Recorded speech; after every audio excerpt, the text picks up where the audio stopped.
اللہ واطیع الرسول وَأُولِي الْأَمْرِ مِنْكُمْ، کہ اللہ کے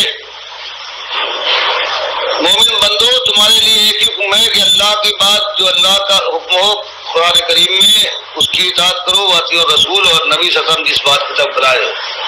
وَأُولِي الْأَمْرِ مِنْكُمْ، اور اولی الامر جو ہے تمہارے یہاں ذمہ داری کے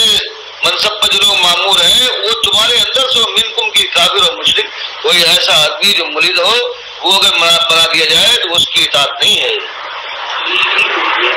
ہاں منکم منے تمہارے مومنوں کے اندر سے، لیکن ان سے اختلاف ممکن ہے، ان سے اختلاف ہو سکتا ہے، کوئی حکم دے اور تم کو اختلاف ہو، نہیں صاحب یہ بات صحیح ہے،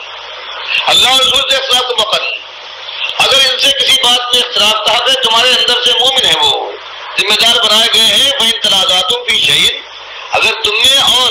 اولی الامر میں کوئی تنازع ہو جائے کسی مسئلے میں کہ یہ بات صحیح تم حکم دے رہے ہو، یہ صحیح ہے یہ غلط ہے، فرمایا اس کے بعد فیصلہ یہ نہیں ہوگا کہ وہ اپنی طاقت کے زور میں کہے کہ جو میں کہتا ہوں یہ ہو کے رہے گا، فرمایا مردو، تو اس کو بھی چاہیے اور تم بھی اس مسئلے کو پھیر دو اللہ کی کتاب کی طرف، اور رسول اللہ نبی کی سنت طرف، قیامت تک کے لیے حکم ہے۔ ان کنتم،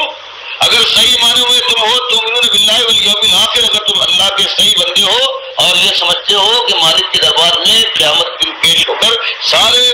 معاملات کا فیصلہ سننا ہے، اور یہ تمہارے دل کے اندر ہر وقت یہ خیال رہتا ہے اس کو، یعنی سچی اگر مومن ہو،